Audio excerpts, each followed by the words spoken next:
On today's Locked On Giants podcast, the quarterback shuffle, the fight club, and everything else in between at New York Giants OTA number 6. That's all coming your way next here on the Locked On Giants podcast.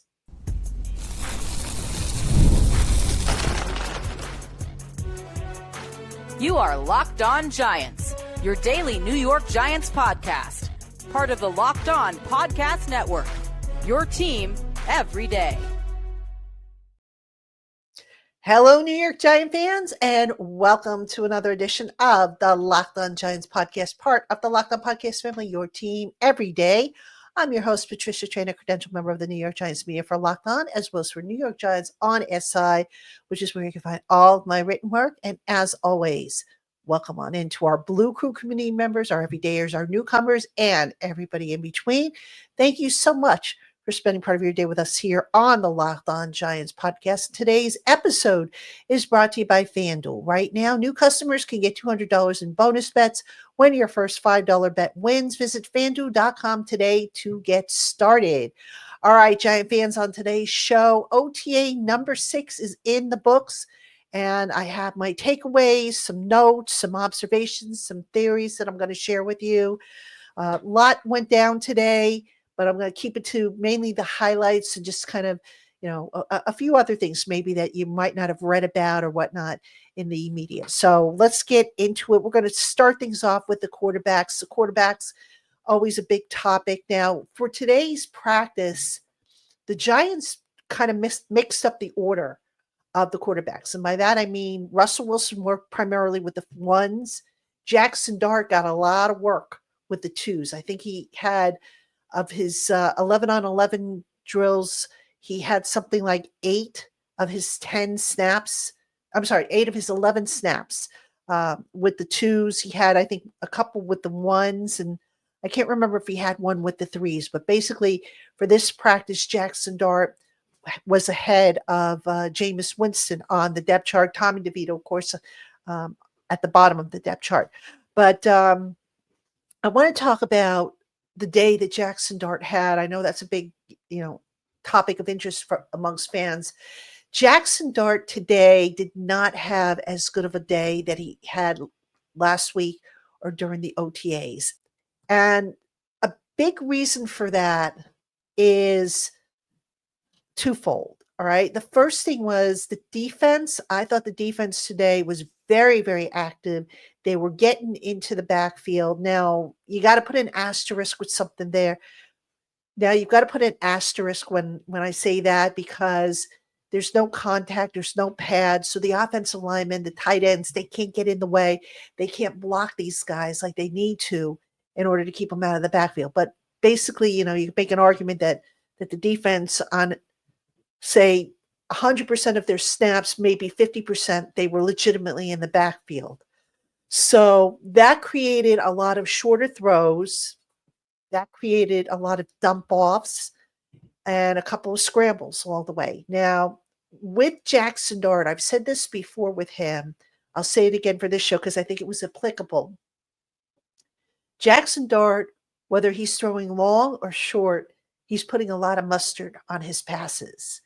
And there's a matter of developing touch. And I didn't really see much in the way of touch on those shorter throws. They were just kind of zipped right into the receiver. Now, another thing that we took note of from the practice with Jackson Dart is that every time he was under duress, he would scramble to his left and he would throw the ball off balance. And the balls, those were some of the ugliest looking balls that he threw when he was scrambling to the left and then throwing off balance. Just no accuracy. He put one up for grabs that got picked off. Just not a good look moving on, scrambling to the left. Now, I don't know if that's something that they could fix, but basically when Dart has not set his feet, he has tried to muscle the ball in, using his arm strength. And it hasn't always worked out, at least from what we saw in today's practice. So Jackson Dart had more valleys, as I put it, over our New York Giants on SI than he did peaks in this particular practice.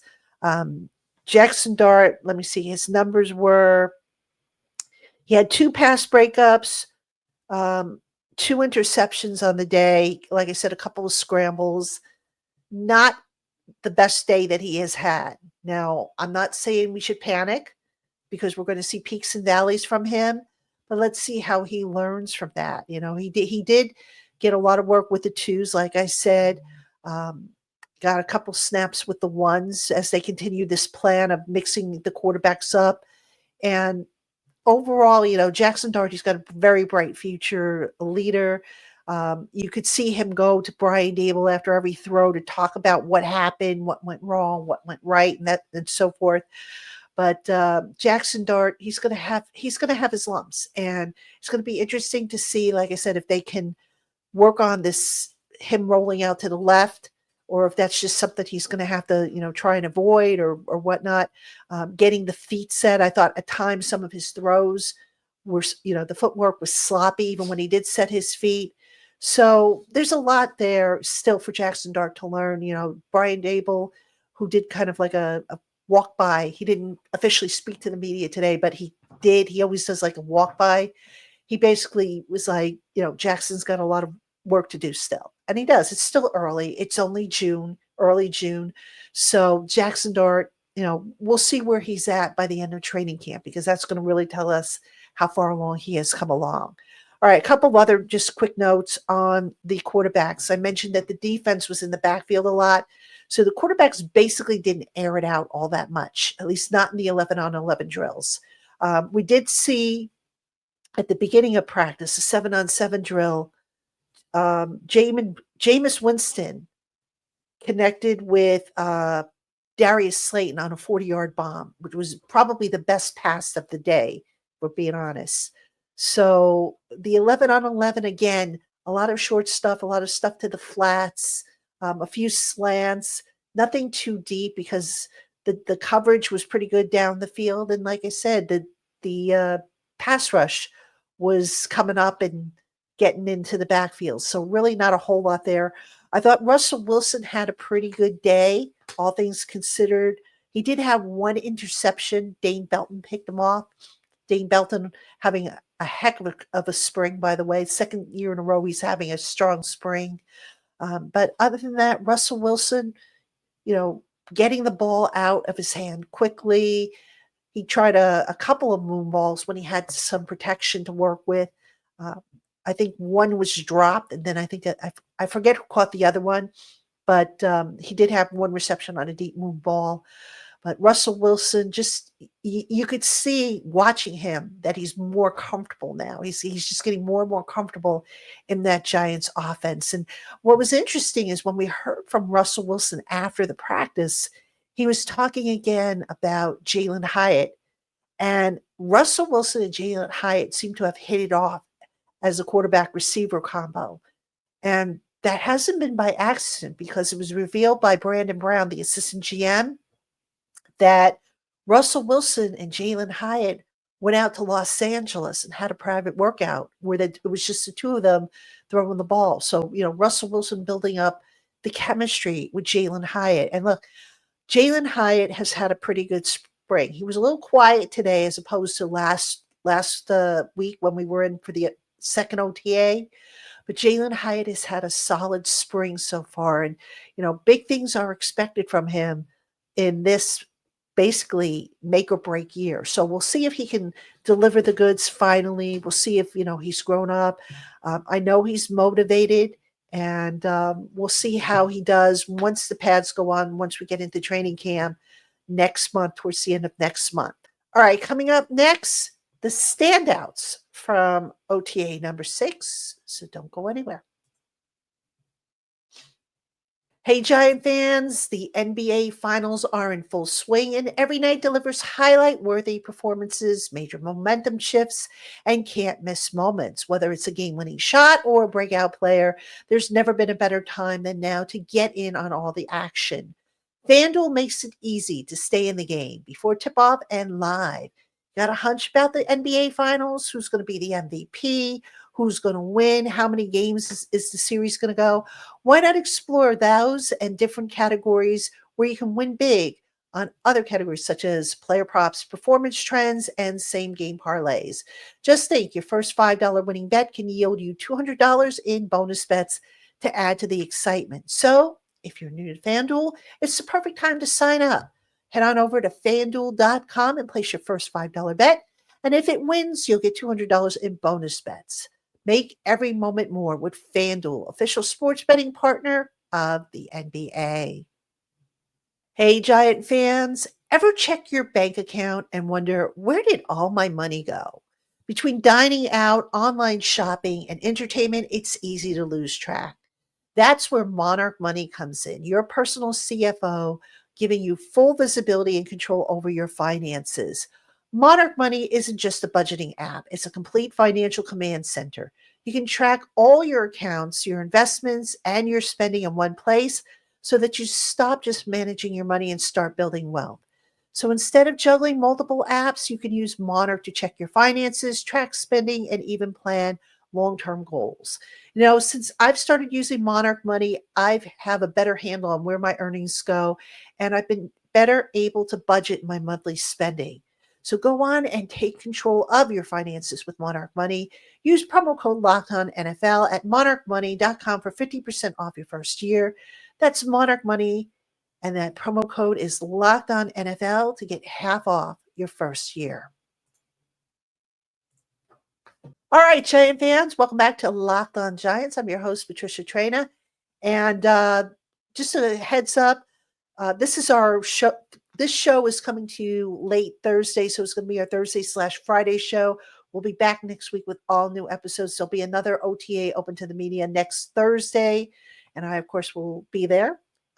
And I will bring you all the latest just as soon as I possibly can. But in the meantime, we'll have other shows for you next week here on the Locked On Giants podcast.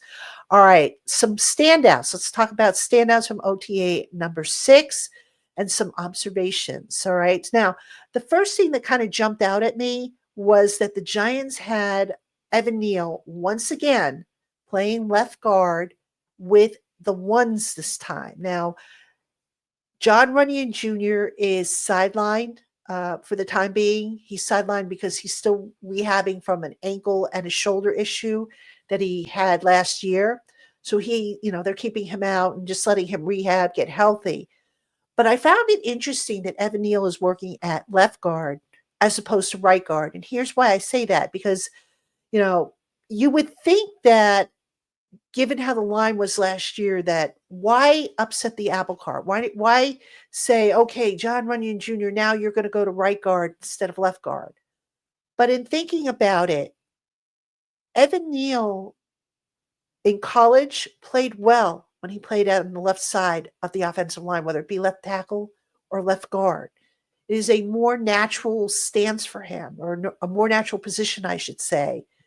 And if you think back to last year, with the way the guards were supposed to be. Originally, before Evan Neal suffered the setback, he was supposed to be the right tackle. And as we know, Jermaine Illuminor had to move from left guard to right tackle. John Runyon Jr. was originally slated to play right guard last year, and he had to move over to left guard. So I wonder if perhaps, you would think the competition would be at right guard, where they just re-signed Greg Van Roten, but I'm wondering if maybe the Giants see Evan Neal more as a left guard, and over at right guard, are they going to put Runyon over there? Now, where would that leave Greg Van Roten? Very simply, as a backup. Van Roten can back up at center or at either guard spot. That's what I think they might be kind of driving towards, but it's all contingent on whether Evan Neal shows that he can handle the left guard spot, or whatever guard spot they're going to put him at, which again, it looks like left guard. It all depends on whether he can handle it the rest of the spring and into the summer and the preseason games. All right, let's talk about the terrific trio. Kayvon Thibodeau, Brian Burns, Abdul Carter. Now, Everybody wants to know, how is Shane Bowen, the defensive coordinator, going to get all three of those guys on the field? And it's going to take some creativity. Even Bowen talked about it, and he talked about how it was a great problem to have, and he was smiling, and you can tell he was very happy with all the defensive additions he got this year, but particularly those three, with Thibodeau and Burns coming back and Carter joining them. So on the field, you saw basically some different alignments from those three. So at one point, they had Carter playing with his hand in the dirt. They had Burns split wide, and they would split Thibodeau wide. They had Carter doing some off-ball linebacker work. I don't know if that was because Bobby Okereke wasn't in there for whatever reason, or maybe they were just looking at some different looks. But those three were pretty productive. I believe, let's see, Carter had a sack. I know Burns had a couple of pressures. I saw Thibodeau with a couple of pressures, but again, the asterisk, there was no blocking. But still, what struck me was how quick each of those guys got off the ball, got off the snap, and were into the backfield. It was almost like before the offensive lineman would have had a chance to react, those guys, those pass rushers were in the backfield. So, folks, you get Dexter Lawrence in there, you get Chauncey Golston in there, and this pass rush, good luck trying to beat it. It's going to be pretty sick looking. So I can't wait to see everybody, get in there and see what Shane Bowen, who admitted this, that he's still experimenting with different looks, different alignments and whatnot. I can't wait to see what makes it into the summer and then into the preseason and then into the regular season, because there's just so much that he's now able to do that maybe he wasn't able to do last year. All right. Dane Belton had another strong practice. Dane Belton's been having a really good spring. He picked off another pass, as I mentioned. Now, the thing with Belton is, can he keep it up? It is a contract year for him, so maybe there's a little bit more incentive there. But, the safety position is so thin right now. Although, I'll tell you, a guy who now, for two practices, has kind of stood out to me, and I don't think he's getting talked about enough, that's Makari Page. Makari Page had an interception today. He was around the ball. He was knocking passes away. The coverage was tight. He had a good practice. And he might be somebody to keep an eye on as we get into the summertime. So far, he has looked really good to where you put him down on your list of maybe he could be one of my sleepers. So I wanted to mention him and give him kudos. Also want to give kudos to Darius Slayton. Darius Slayton caught a 40-yard touchdown pass from Jameis Winston. It was a beautifully thrown ball. 40 yards. It was in 7-on-7 at the start of practice. Darius Slayton continues, in my opinion, to be one of the most underrated receivers on that Giants team. And, I just think he should get more credit for what he brings to the table. But, maybe this year will be the year he does. Sticking with receivers, Wan'Dale Robinson said something very interesting in his media session. He was asked if, given the change in quarterback, might we see him more on longer routes as opposed to, I think his average step to target was around 7 last year. And Wan'Dale broke out into a big smile, and he said, "I sure hope so." And he also mentioned something to the fact of, you might see me more on the outside. So that's something, a new wrinkle that maybe they're going to throw in there now that they have what they feel is better quarterback play with Russell Wilson in there, Jameis Winston, and of course, eventually Jackson Dart. So I'm curious to see how many passes or how many times Wan'Dale lines up to the outside. I don't think we saw a whole lot of it in this practice. I think maybe there were a couple, but maybe that's coming down the line. So we'll take a look at that and see if that doesn't pay dividends for the Giants, getting Wan'Dale Robinson more involved on the outside. Because look, right now, like I said, the top three guys, you've got Malik Neighbors, you've got Darius Slayton, Wan'Dale. Jalen Hyatt is really trying to make some noise so that he gets some passes in there. And look, if Jalen Hyatt can do that, and Wan'Dale Robinson can also show that he can function on the outside, then maybe the Giants don't need Gabe Davis once Gabe Davis is healthy. So that's going to all factor into what they do with Gabe Davis if he, when he's healthy, I should say. He will be healthy eventually. But right now, I would say that the Giants probably don't need to consider adding Gabe Davis to the roster. So we'll see if that continues, if Jalen Hyatt, if Wan'Dale Robinson, they continue to take advantage of these opportunities, especially with Malik Neighbors on the side as he continues to rest that toe issue that he has. All right, coming up next, there was a fight. So we're going to talk about the Fight Club and not so much what happened, but just kind of my thoughts on the whole thing with the Fight Club. So that is coming up right after this.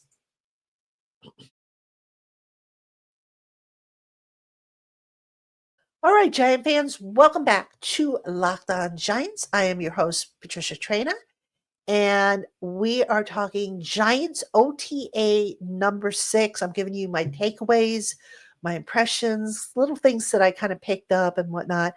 There was one more impression, or not impression, one more takeaway that I forgot to include in the last segment. I just want to get that out there now before I get into the Fight Club segment of the show, and that is a kicker. Michael Gabriel, the special teams coordinator, spoke to the media today, talked about Graham Gano. And Graham Gano, the last 2 years, he's played 18 games. He hasn't been Mr. Automatic, especially on field goal attempts of 40 plus. All right, he's been injured. I get that. But there was some question about whether he was starting to slow down, were the injuries starting to take their toll on him. And Gabriel said that Gano looks more like the Gano of old. But just in listening to what he had to say when he was asked about Jude McIntyre, it sounded like the door was open for potential kicking competition. So in other words, Gano's not just going to have McIntyre take some of the load off of him this summer. It's going to potentially be a competition. And it should be, because look, Gano has the second highest cap hit amongst kickers in the NFL right now. If he can't get back to what he was before these injuries started, they've got to rethink what they're doing there. Okay. Gano, remember, a lot of people thought maybe he would be a salary cap cut. I didn't think he would be, but he's got to earn that contract. He's got to be able to show the Giants, yeah, I'm still good enough to be the second highest cap hit amongst kickers in the NFL. All right, now let's get to the Fight Club. So there was a big brawl today, a sideline clearing brawl at Giants practice towards the end. There was about a segment left, from what I understand, of practice, but what happened was they were doing some team drills, and James Hudson and Brian Burns got into it. I'm not sure who started it. And then when those two were separated, all of a sudden you had Kayvon Thibodeau and Jermaine Illuminor go at it. So when that second wave started, both sidelines emptied out and piled to the middle of the field. The coaches stopped practice. Basically, they ended practice. They ended practice early because, again, my understanding was there was supposed to be another segment, another team segment, no less. And they stopped practice. They figured, okay, you know what? It's a hot day. I think temperatures were probably hovering near, if not past 90. Tempers got short. But afterwards, initially we didn't think we were going to get Brian Burns. We didn't think he was going to come out to talk to us, but he did. And of course, that was the first question, or amongst the first questions he was asked, was about what happened out there. And, look, it was a hot day. And as anybody knows, if you're out in the hot sun and you're out there for a long period of time, and especially you're moving, sometimes you get a little cranky. Right. Sometimes a simple shove, you could take that as a more of a challenge. But Brian Burns, when he was asked about the Fight Club today, and if he liked it, he spoke about that. And I'm going to play you the clip that he had to say, and then I'm going to give you my thoughts on the whole situation. I feel like it's healthy. At times I feel like it's healthy to a certain extent, though. Like, you still want to get your work done at the end of the day, but that competition and that dog, that edge that we need to have is needed. All right. So it's part of the game. I get it. Tempers flare. But you know what? While you want to see guys not back down, you want to see them be, have that bravado, if you will. You also got to be smart. You got to be disciplined. And I know that's easier said than done. I mean, I was out in the hot sun today and I wasn't moving around half as much as those guys were. And I could tell I was, starting to get a little cranky, as were some of my colleagues too. Because when you're out in the hot sun, like I said, for 2 hours, you can get a little cranky. But that being said, um, you can't do stuff that's going to hurt the team. Whenever there's a brawl that breaks out amongst teammates, you got to hope that nobody gets hurt, that nobody, catches somebody with a fist in the wrong way. You have to be disciplined. And then if you do that in the game, that's an automatic 15-yard penalty and an ejection and a potential fine and suspension. So I know it's easier said than done. You want to show a little bit of an edge, but you don't want to take it where, now it becomes an all-out brawl, because you're only going to end up hurting yourself. You're only going to end up hurting your team. And this team, they're still trying to come together off of a 3-14 season from last year. They're trying to improve. Don't do anything stupid. And again, easier said than done in the heat, but suffice it to say, I don't agree with Brian Burns and, saying, well, it's a violent game and this is what happened. I get it. It happens across, all the entire NFL landscape, especially this time of year with the weather getting hot. But there's such a thing as discipline, and maybe it's easier said than done. I don't know, but it's something this team has to work on, because again, you look at the penalties last year, and a hallmark of their season is they had a lot of discipline related penalties.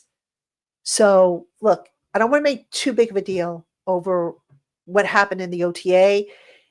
I don't think it'll be something that we'll see every day. I mean, back in the day, I remember when they had 2-a-day practices, it seemed like there was a fight every day. But this is something that I would think the coaches want to will probably just want to remind the players, look, walk away if you can. Don't take it and make it personal.